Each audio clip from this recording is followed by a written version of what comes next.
Welcome to Lost Culture, the one-stop destination for everything pop culture. My name's Aston, and today we're going to do a review for the Suicide Squad movie. So, everybody knows if you've seen my reaction trailer, go back and check it out, that I was really excited for this movie. I had high hopes for this movie. I was kind of expecting it to be basically the new launching point for the DC universe.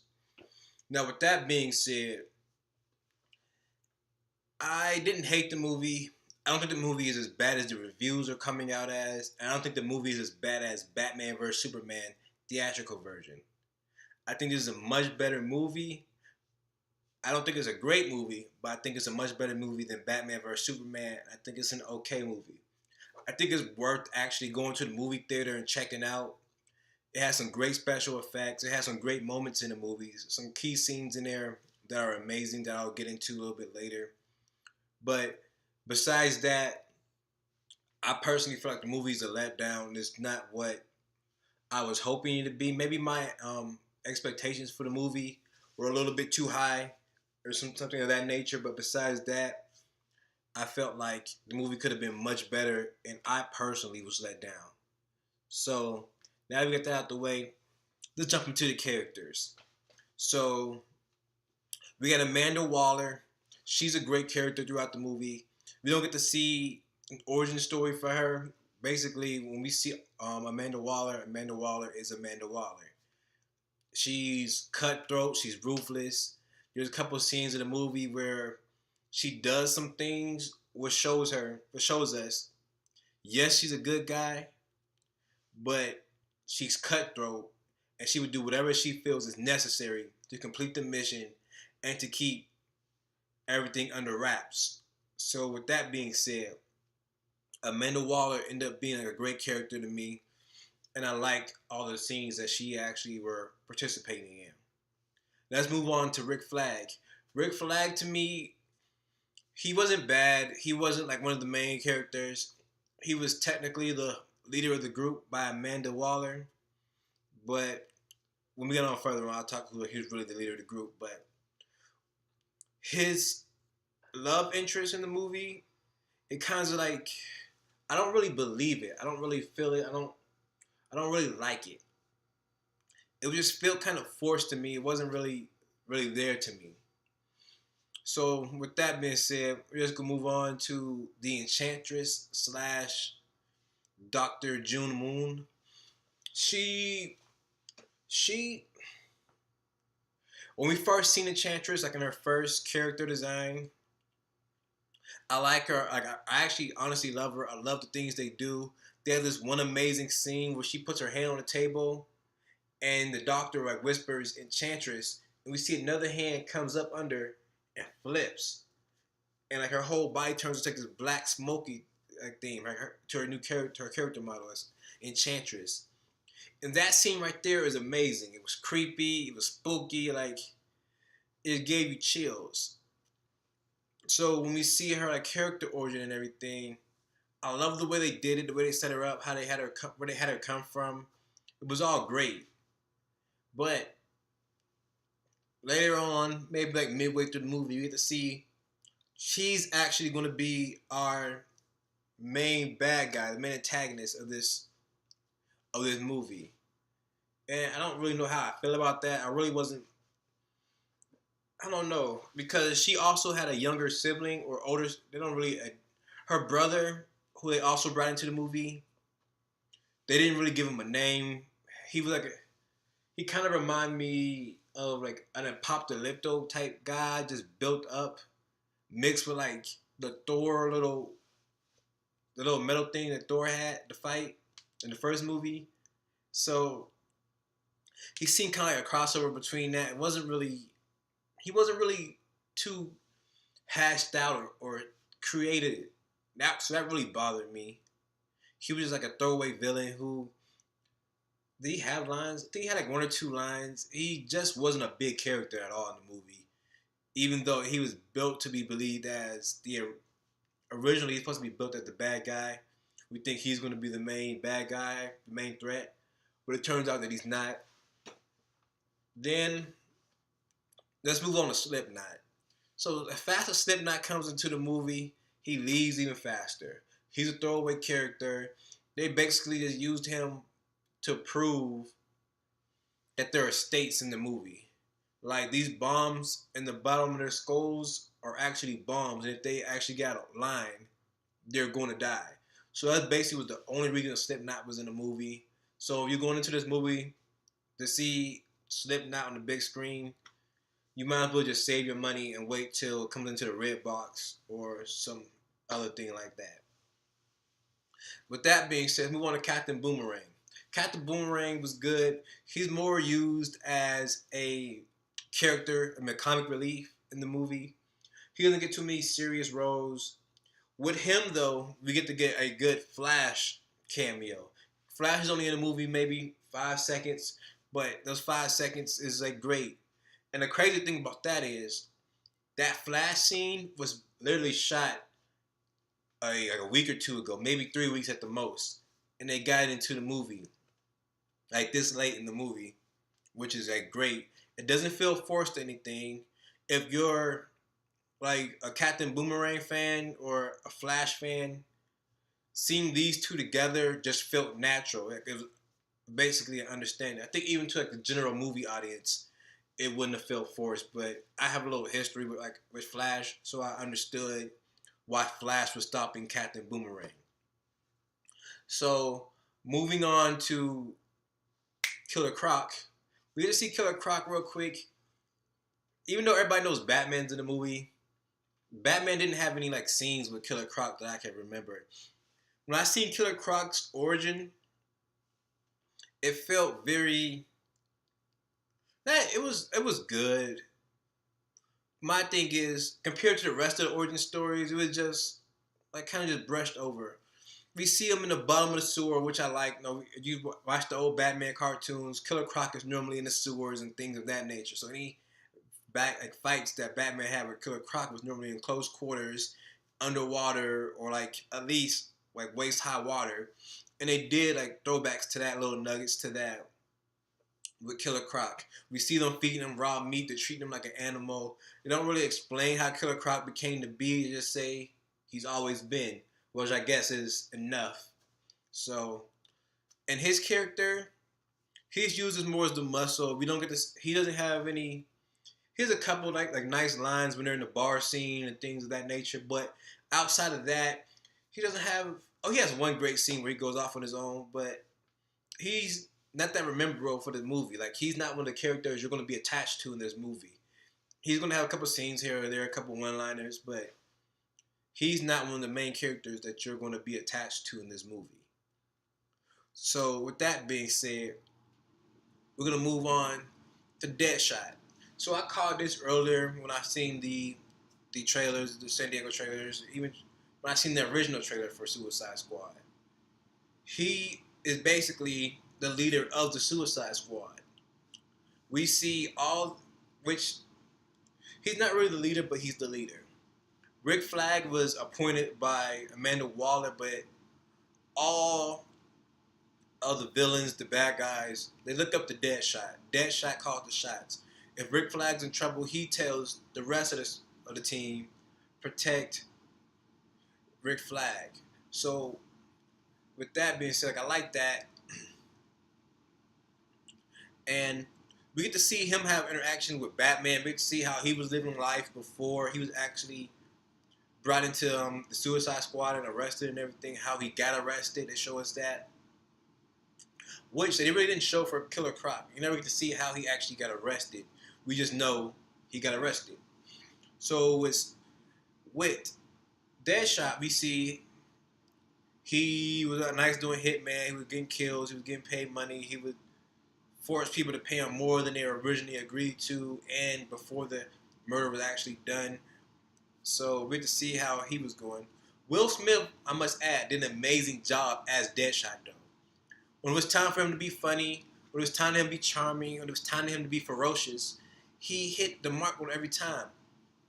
The only time I can say I really didn't like Will Smith's performance was in the beginning. When he was performing with the little girl, his lines felt pretty stiff. It just didn't feel believable to me. Even with the whole Batman scene, It was good to see Batman show up, to show the history between those two, but it wasn't really believable. Like, this is a spoiler, so we can say how it is. Like, his daughter walks in between the two while they're having this brawl, and that's what stops Deadshot from fighting back against Batman, and which ultimately causes him to get arrested by Batman. This is his daughter, the same person that, which ends up being his driving motivation for most of the movie. And I'm glad they used that to like ground him, to humanize him, to make us actually like Deadshot. Now that we get Deadshot the way, let's move on to Harley Quinn. Harley Quinn. Her relationship with Joker is amazing. Her relationship with Deadshot is amazing. Harley Quinn, Margot Robbie just did an amazing job overall in this movie.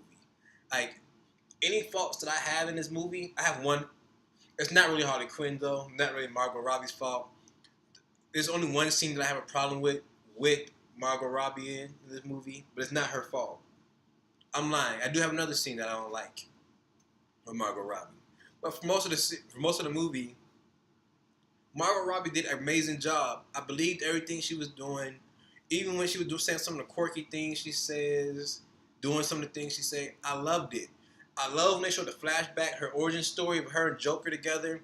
We get to see her in her trickster outfit. We get to see her with her big mallet. We get to see her with a revolver. Harley is an amazing character in this movie.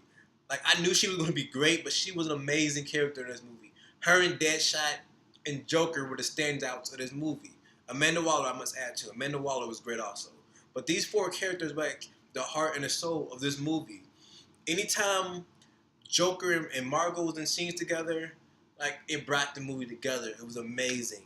Her and Will were great. We get to see we got to see their chemistry earlier in the year, or was that last year? Maybe early last year when they did Focus, which wasn't a great movie. I enjoyed it. I liked it. I normally like most of Will Smith's movies where he does that, how can I say it? Is it Hitch? When he does like a little Hitch type role, when he's like doing his charming, basically just playing himself. I like when he does roles like that. That's just me though. I like when he does roles like that. So in this movie, we get to see more of their chemistry, and it's great. When we get to see that her love stretch is just so, she would do anything to be with the Joker. She doesn't care about anybody else. We see her and Deadshot makes connections. We see them flirting together. We see them. These two, I feel like, actually made a real bond in the movie. But when it comes to her, she doesn't really have to decide between Deadshot and Joker. But with her, she chose Joker, which kind of hurt Deadshot. But I don't think it was a romantic thing, but Harley had a chance to save Deadshot, to escape with Deadshot, and she just chose to escape on her own with Joker, which is kind of believable to the character, but I feel bad for Deadshot. He thought he was going to get out, but hey, it doesn't always turn out like that. And Jared Leto, from the scenes that actually made the movie, he was great. We found out later on, like earlier this week, that Warner Brothers, again, in their nature, interfering with their DC movies. There's a director's cut of this movie, and then there's the Warner Brothers cut of this movie. Guess what version we've seen? We've seen the Warner Brothers version of this movie. So there's probably going to be an ultimate version that comes out, or ultimate edition that comes out, which may improve onto the movie. Like I said, I don't think the movie is a bad movie, but I just don't think it was as great as we was made to believe. That first trailer built up so much hype and expectations for this movie that it just didn't stand up to it. And there's probably a chance that the director's cut was actually a much better movie, which actually turned out with the Batman vs. Superman, which was better than the theatrical version. Wasn't a good movie, but it was better than the theatrical version. So with that being said, there's a lot of Joker scenes that got cut that are still on the cutting room floor that we got to see in the trailer. Like, we seen when the Joker's face was like half burnt and his hair was all down with the Killing Joke type outfit on. We seen it in the trailer, but we don't really see it in the movie. But when we see Joker in the movie, my favorite part about Joker is when he does something, he does something. I mean, he goes for the gusto. He goes all out. He's stealing helicopters. When he's robbing the bank, every character has their own little, like, all these people in his little crew of robbers have their own little character design. We see a teddy bear, a unicorn, a eyeball, and then we get to see the old school Batman, like little throwback Batman with the straight up pointy, like bat ears. We get to see all of that. Like these Joker goes for the gusto. Even like the end of the movie, where, like I said, Joker and Harley Quinn are basically through the whole movie trying to get back to each other. So at the end of the movie, like when we see Joker pop in, his outfit is to a T. Like it fits his characteristics. He's in like a SWAT type outfit, but it still says Joker on it. It still has all his little mannerisms about him. He's still Joker even when he's out of his Joker outfit. It's an amazing. Jared Leto did great, regardless of how you feel about his look. Jared Leto was great. Less of a Heath Ledger.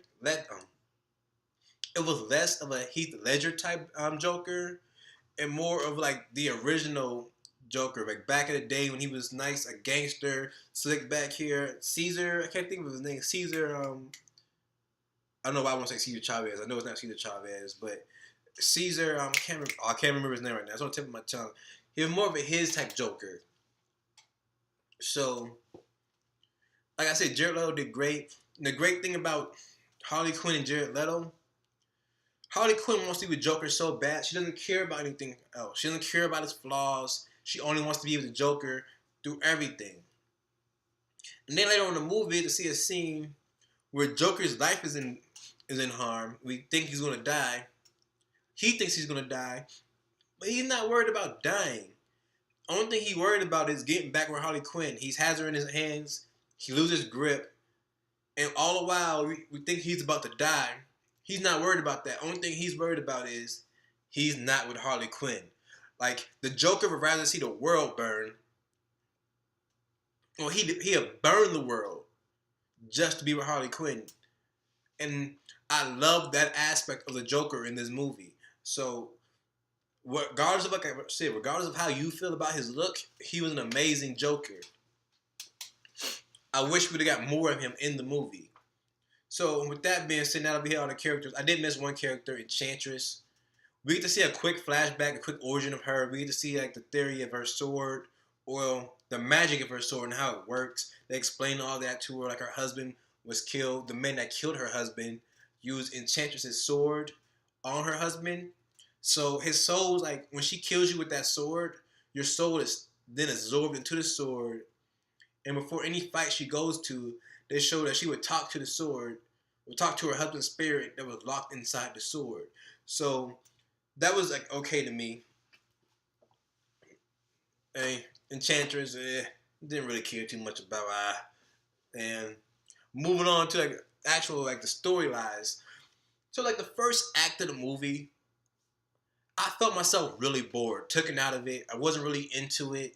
That's when they were doing all the origins. So it's about 30, 40 minutes of origins. Like I said, I didn't like Will Smith's. I thought Harley was amazing.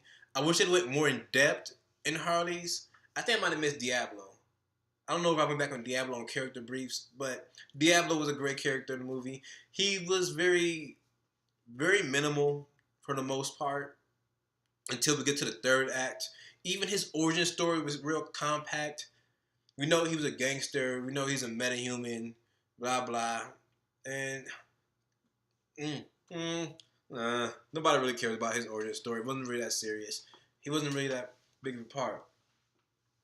So, in Act 1, like I said, I wasn't really feeling it. It was pretty boring to me. I just didn't feel entertained by the movie. I found myself just checking my phone through that first, like, 40 minutes. And what else I didn't like about the first? So, when they were doing the origins, it wasn't like a movie to me. It felt more like a couple mini music videos. Throughout the whole movie, they did this with music. If you guys watch Guardians of the Galaxy, Guardians of the Galaxy is a great example. When they had music in their movie, Their music was more of a character. It pushed the story along. It gave reasoning to a lot of things. Like the music in Guardians of the Galaxy was its own character. With that being said, I feel like WB tried to do the same thing with the Suicide Squad, but the movie, when they brought in the music, it felt real distracting. It pulled me out of it most of the times. I don't know if you've seen, I did the reaction to the trailer. I felt the same way in there a couple times when they did like the Rick Ross song and whatnot. The music was just so distracting. It would come in, basically drown out everything else. It was just the music, which I really hated. I did not like it at all. Like it just didn't fit the movie. My personal opinion, I hated it. And once that first act opens up, like once it's done though, the movie does gradually pick up. It's just sad that once it gets to the second act, it doesn't seem to get any higher. It doesn't like it gets to basically it gets to when you get onto the highway, you hit the speed limit you're gonna go at, and it just rides that speed limit and goes right into autopilot the rest of the movie. So like we get to see when they do their first fight scene, pretty big fight scene. It might near the end of the first act. We get to see the full extent of everybody's powers except for Diablo. Diablo's still holding back. He's not really part of the team. Nobody really knows why. I just feel like he doesn't care. So we see Deadshot's abilities. We see him basically the whole time. Him and Rick Flagger basically, and they're going back and forth about who is the better soldier. And once everything's happened, Deadshot's going to just run off and tuck his tail and run off. But we see when everything goes down, Deadshot actually steps up. He walks in front of the rest of the team. We see how deadly he is, how precise he is. My only issue with this scene is before they even walk in, Amanda Waller is kind of talking to him, and she tells him, "There's no point with fighting these people. We can't shoot them in the head because if we shoot them in the head, they'll come back. No matter what we do to these entities, they don't really have names. I don't know if they're actually in the comic book or anything. These entities, we don't really there's no way to defeat them. But we see when the Suicide Squad is actually there fighting them, they're actually going down like one-shot hit shots. So that whole little build-up they put about these bad guys and how strong they were was just tore down instantly as soon as it came up. I know I missed one. I skipped over a quick aspect before this.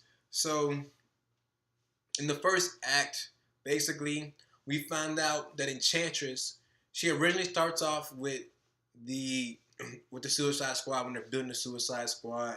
She's one of the many metahumans, one of the few metahumans. I don't know why they call the Suicide Squad a metahuman team. If you watch this movie, anytime they refer to the Suicide Squad, they call them metahumans. And we look at it, there's only like 4 metahumans in the whole movie. There's El Diablo, there's Killer Croc, there's Enchantress, there's Enchantress' brother who never gets a name. He's a throwaway bad guy. And you can kind of count, you can count Flash.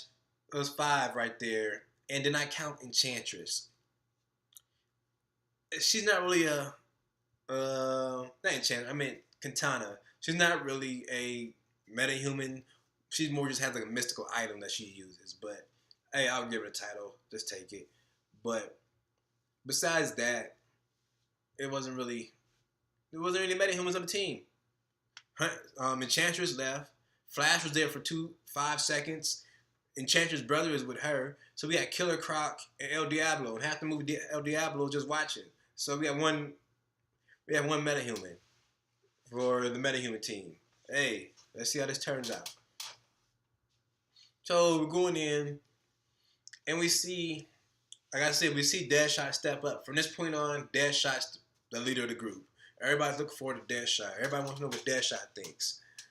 Hey, I'll do it if Deadshot does it. So Deadshot's the leader. There's one point we see Captain Boomerang. He makes a little deal with Slipknot. Like I said, and when him and Slipknot makes that deal, that they're gonna run off, they basically, as soon as he doesn't even run off. He throws a little repeller rope out, gets about 5 feet in the air, maybe 10, and they kill him instantly.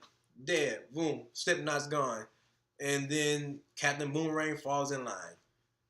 So that's basically what happened for him. Now, now I'm getting to Act 2. We get to see more of Harley's story. We get to see more El Diablo. We get to find out that the whole time, the reason El Diablo is like using his abilities because he's the reason him and his girlfriend got in an argument, or wife. They don't really. Do they put a title on it? I think he at least had kids when they were living together. So they get in an argument about his lifestyle, what he's doing. El Diablo has firepower. So he used this little firepower to take over his gang. Now he's the gang leader, and he does set houses on fire when he has a problem. He killed people with fire. So his wife finds out. They get in an argument. She finds money and guns in the house. They have an argument about that. And when he loses control, he burns the whole house down. Initially, we think, oh, he killed his girlfriend. Well, when the second scene they show, like it goes deeper into it, we see, oh, he killed his girlfriend. And when they're talking about kids later on, I think they're talking about Deadshot's daughter. We find out El Diablo also killed his children in that house fire. So not only is he responsible for the love of his life, that I'm assuming, dying, but he's responsible for his children that he loves beyond everything. So once we see that, I really don't believe his transformation throughout the movie. So we see there's a scene where everybody's seen it in the trailer. Harley Quinn's, she's alone inside the elevator fighting the monsters. Or yeah, there's a couple monsters she actually ended up fighting. In the trailer, it looks like it's only one, but it turned out it ended up being multiple monsters in that fight scene with her. Obviously, she handles herself, but there comes a point where everybody's pinned down in this little room or in the hallway, and they're all surrounded by the monsters. And Will's like, we seen in the trailer, Will's like basically antagonizing El Diablo. He's going at him, trying to get him to lose his cool. But for someone who's been meditating inside like a little metal pipe and knows the consequences of what he's done when he loses control, he goes into his power just a little bit too willingly for me. Like, and then they make us believe that's the full extent of his powers. Like he gets upset, he goes and just do the hand fight. He throws all the fire out of his hands, and they make us believe that's the full extent of his powers. But it's really not until trailer 3, Act 3, at the end of the movie, we see he doesn't evolve, but he transforms into this ancient like Aztec spirit, which is amazing. The special effects on this part right here is amazing. The character design for El Diablo's fire form, if you want to call it, is amazing. He has like the little Aztec tattoos going all around his body. Like, it's amazing. But he's calling the rest of his team his friend, not his friends, but family.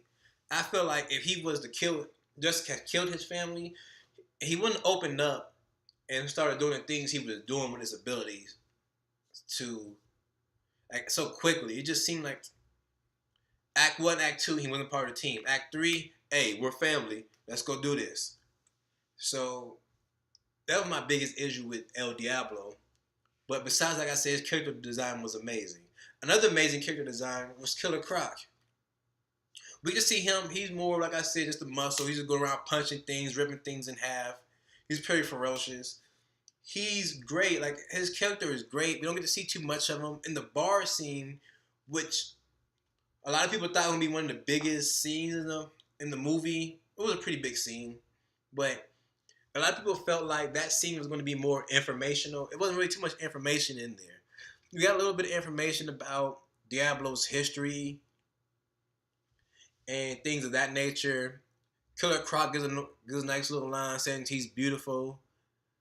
And there wasn't really much in that scene. There wasn't too much in that scene like which they built up to. That's another issue I had. Katana, at the beginning of the movie, we found out she isn't really on a Suicide Squad. She's just part of a. She just has Rick Flag's back. She's only going with the mission because she's a friend of Rick Flag. She want to make sure he's okay. So when she does that, it's just like she finds out the true nature of the mission. Later on, we found out that Enchantress and well, we already knew through the whole movie, but the team actually finds out that Enchantress and Rick Flag was involved, and this whole time they're going to get Enchantress back. So once they find out, it seems like everybody just leaves Rick Flag out to dry. Basically, we see Katana actually goes with the bad guys, even though like I don't understand why she's even in that scene with them. Like she's not one of them. She's not there with them for the same reasons they're there. There's no reason that when she left the group, when she was upset at Rick Flag, that she should have left with them, in my personal opinion. So that's just me. But hey, other than I like that scene, I felt like it was just lacking. Could have been more to that scene. It could have did so much more with that scene.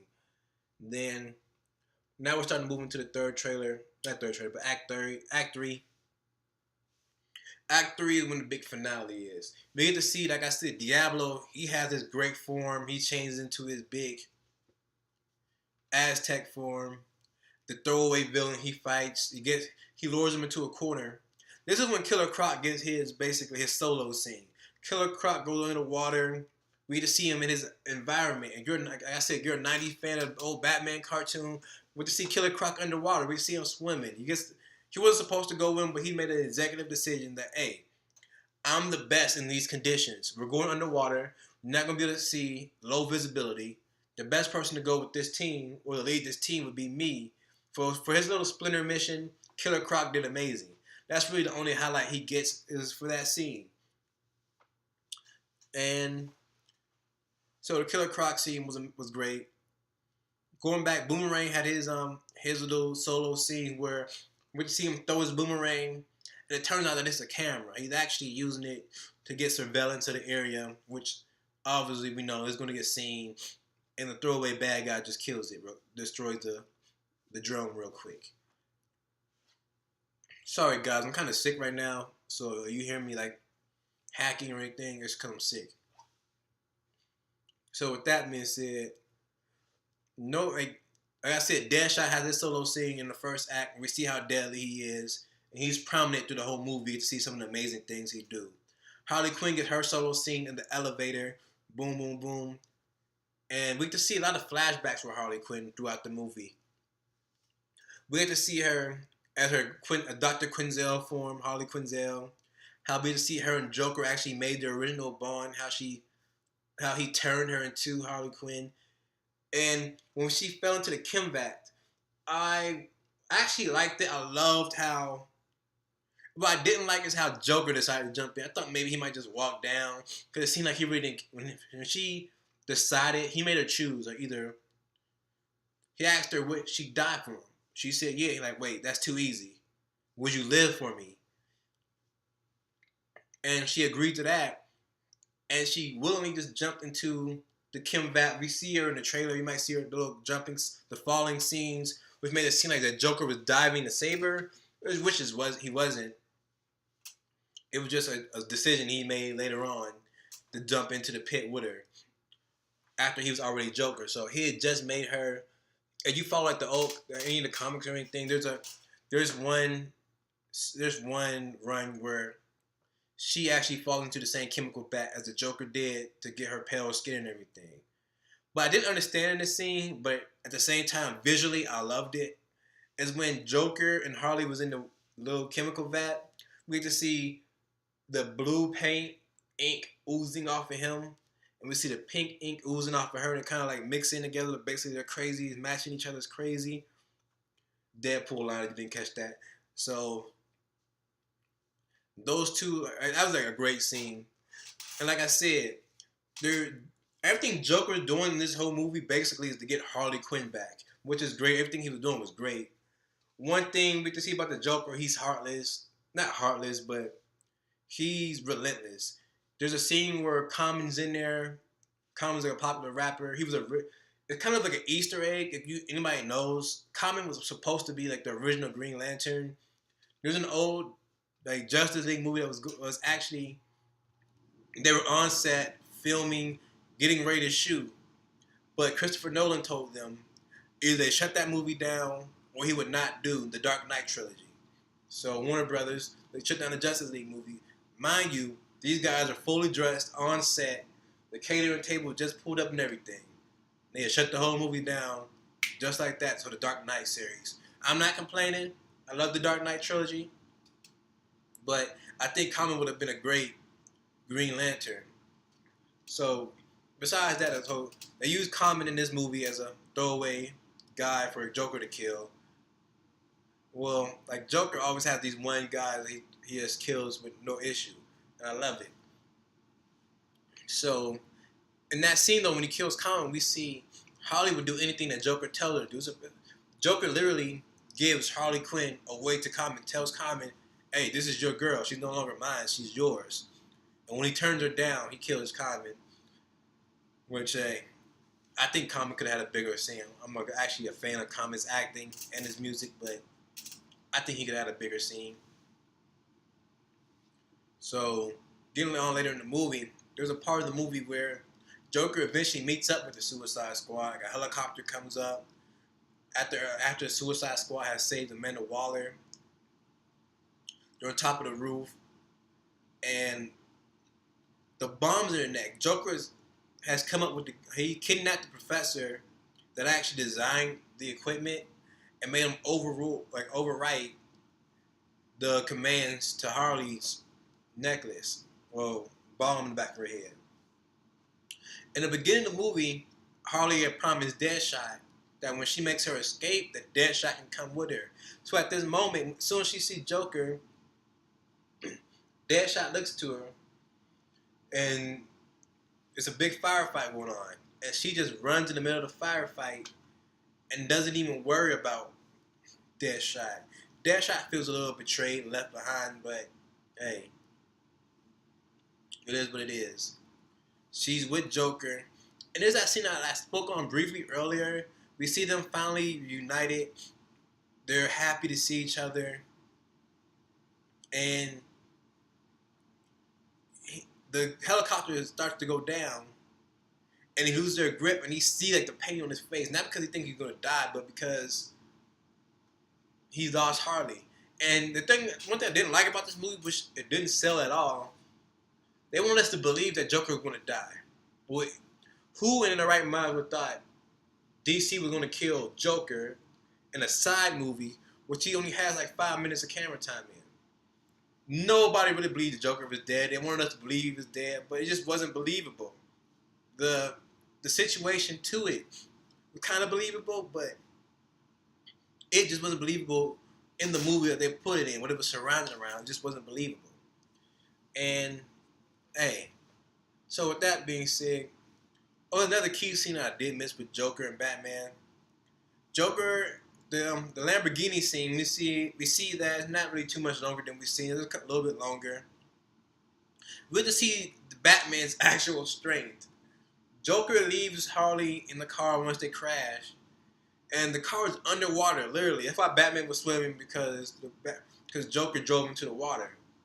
So Harley's playing dead, but when she lifts her head up, Batman punches her underwater. You know how strong you have to be to sleep somebody underwater? Like, besides that, I just started laughing as soon as that happened. Like, you know how strong you have to be to sleep somebody underwater? Hey, physics doesn't matter in this movie. So we get to see that happen. And then when Harley leaves the group, she gets separated from Joker. The group happens to run back into Harley. Harley's on top of a car crying. She's basically mourning Joker. And my issue with this is, I don't feel like Harley would have been... We've seen Harley already get separated from Joker before. And she wasn't like hopeless and crying. I don't feel like she would have went willingly back into the arms of Argus just so she can be locked up again. So that's my biggest issue. Like, I don't feel her. I don't see her being like a damsel in distress. But besides that, like, hey, it worked out for the movie though. So now we move on to the big fight scene. Like I said, we got Enchantress. She has her new character design. She looks like another apocalyptic type character, but the actress is like is really overacting. She's doing all these little like movie dance moves. Have you ever been to like a car dealership and get the little blow up dolls that just wave their arms? That's how she was moving throughout the whole movie. I didn't understand it. She was really overacting, like moving with the lightning. The special effects on her at that time wasn't really that good. It felt kind of rushed to me. It just wasn't good at all. Also with this scene, like we see everybody fighting. We seen Diablo turn into his Aztec form. That's what I'm calling it. That's not what it's really called. It's just what I'm calling it. It was amazing though. He's fighting her brother, throwaway character. And we get to see everybody's basically beat down. Enchantress offers the team to come to them. And she gives them these like little flashbacks. So everybody's in their mind. We don't see Killer Croc doesn't get one. But we see Deadshots with his daughter. The whole time they're using his daughter to do things, like to be his grounding tool and to get his motivation on for the scene. So we see him with his daughter. We see Harley Quinn with the Joker. But the crazy thing about the scene is she's normal, he's normal, and they have a child. And earlier in the movie, we get to see Joker. When he's upset, he's in like a bed full of, not in a bed, but a room with a bunch of knives and there's like a little altar. And we see baby clothes in the corner. And I don't know if they have kids or they were supposed to have a child. They lost. They don't really dig into it. But I feel like there's more going on to it. Maybe they had a son or a daughter, or she was pregnant and miscarried it. Something going on with that child aspect that they didn't really build onto it. I feel like it might be in the director's end, but it just wasn't in the Warner Brothers movie. So I want to know how they fleshed that part out. We do know that Harley's getting her own movie, or somewhat of a female. Harley's getting somewhat of a female-based movie. So she wants to do like a Birds of Prey type movie. That's basically where all the female characters, basically is Batgirl, her. They're all like in this little scene, not scene, but movie series together. So I think that might be great when they actually get to that. But so like everybody got these nice little visions, but Diablo doesn't really believe his because he knows he actually killed his family. So he gets the whole team back together, and Diablo is believed to be dead. We don't really see him again. A bomb goes off that they use Diablo to help. Diablo and Killer Croc basically coordinated, and when that bomb goes off, we don't see Diablo again. So we're believed that he's dead, which is possible.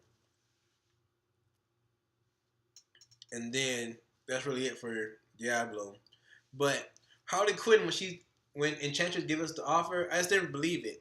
So it wasn't that I kind of believe she would do it, but due to directing and the cutting of the scene, we see her walking up, we're talking about it like, are you for real? Are you honest? Are you being honest with us? For some reason, Warner Brothers decided to give us this cut to Enchantress's sword, which is on the ground by Enchantress. So we get that. That basically tells us whatever Harley Quinn is doing right now, she isn't being genuine about it. And me personally, I feel like her betraying the rest of the Suicide Squad, it was within her character so she can get back to the Joker. Enchantress was promising that she would go back to the Joker, and we seen her leave the Suicide Squad earlier to be with Joker. So to me personally, I felt like that was a lost moment for them.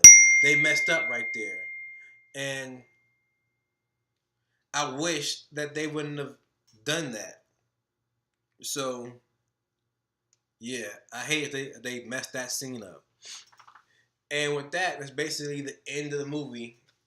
We get to see a little mid-roll cut of the Justice League being put. The movie ends with Joker breaking out Harley. We get to see him with his squat Joker outfit on. He's full squat out. But his squad gear, instead of saying like the name of the unit, it just says Joker across the chest. And I love that. And then after that, we get a nice little mid-credit roll of Amanda Waller going under Bruce Wayne's protection. And he tells her, either you shut down shut down the Suicide Squad, or my team of metahumans will shut it down for you. So I kind of feel like they were building up like a Suicide Squad versus Justice League movie, and which I would actually be willing to see, but they would have to do like some mending. Like, Justice League had to be a great movie to me. So I don't know. They actually might have been plugging that for the Justice League movie. Now that I think about it, they might be using that to come into the Justice League movie. Suicide Squad might play a role into that. But yeah, I wish they would have did a little bit more with this movie. Like I said, I don't think it's a bad movie. I don't think it's a great movie. It is an okay movie.